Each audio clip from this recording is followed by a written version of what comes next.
There is an old Jewish saying that Judaism and Jews are so full of anarchy and they're so disorganized that the one time of the year that things are properly organized, we say, Ma nishtana, what's going on?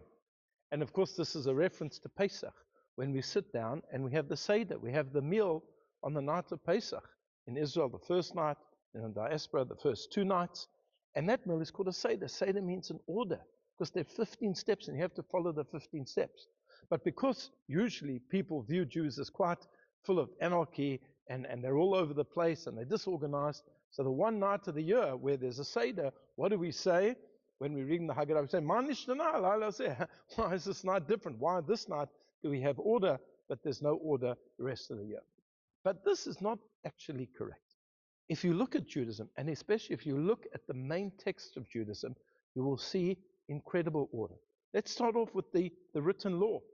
You've got the 5 books of the Torah, the 8 books of the prophets, the 11 books of the writings, and everything is in a perfect order in that particular way. And then when it comes to the oral law, the Mishnah, Rabbi Yehuda Hanasi summarized all of Jewish law into 6 sedarim, 6 different categories. And in each of those categories, there are approximately 10 books, so 60 books of the Mishnah. And then you've got the Talmud, which is a discussion on that. And if you look at the Shulchan Aruch, it's divided up into 4 different sections, so you can find what you're looking for. And of course, the master of order and categorization was the Rambam, Maimonides, who divided all of Jewish law into 14 books. And each of those books are divided up into different sub-books, and each of those books into chapters and categories. It's perfectly ordered. And perhaps the beginning of all of this is in this week's Parsha, Bamidbar, in the wilderness. The Jewish people have been camped at Mount Sinai for almost a year. And now they're on the way to go to the Holy Land, to the land of Canaan. And before that happens, they are counted. There is a census, and each tribe is counted at a particular age. And the tribe of Levi is counted separately. And the tribes are divided up into different families. And each one is given their position around the Mishkan, the tabernacle. And each one has a degel. Each one has a flag with an image and a color that represents them. So that when they march in the wilderness, it's a seder. It's an order. It's not disorganized.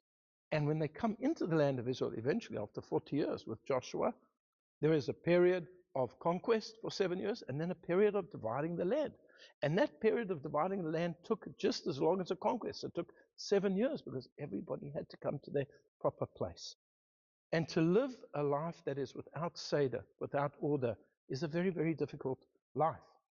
There was a sage, I believe it was in the Middle Ages, who had a prayer where he said, God, please save me from Pizur Hadat. Pizur Hadat is like, you're all over the place. You can't focus. You can't concentrate.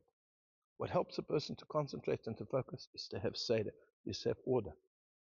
And this is something that Judaism is very much about, whether it's a siddur, whether it's the Haggadah, whether it's a festivals, whether it's a seder, whether it's a camping in the wilderness. It's about order.